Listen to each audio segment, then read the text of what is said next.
تعال اقول لك ازاي تاكل ب 100 جنيه في الزمالك.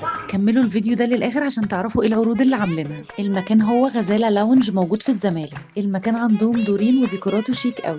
بدأت بشوربة الكريمة وبجد عجبتني قوي. سلطة الفتوش كانت لذيذة بس أنا زودت ملح. جربت ميكس أبيتايزر وبيبقى كوبيبة وسمبوسة وممبار وورق عنب.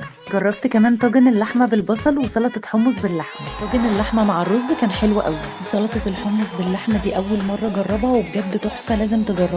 الميكس جريل عندهم بيكون كفتة وفراخ شيش وسجق ورز وبطاطس، والبورشنز كانت كويسة بس أنا ما حبيتش السجق قوي. عرفت كمان بالصدفة إن بيبقى في باند كل تلات وخميس عندهم لو حابين تحضروا. جربت كمان ترندل سان سبستيان كيك وأنا زودت عليها تشوكلت وبجد كانت تحفة، لازم تجربوها. عصير الأناناس كان منعش جدا في الجو ده وبجد عجبني قوي. ندخل بقى على العروض. تعال اقول لك ازاي تاكل ب 100 جنيه في الزمالك.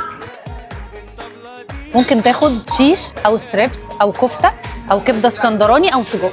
وممكن كمان تعملوا شير مع اصحابكم وتجربوا اصناف مختلفه. العصاير دي كلها عليها اوفرز بتبتدي من 45 جنيه واغلى حاجه ب 65 جنيه بس. يلا روحوا واستفادوا بالخصومات.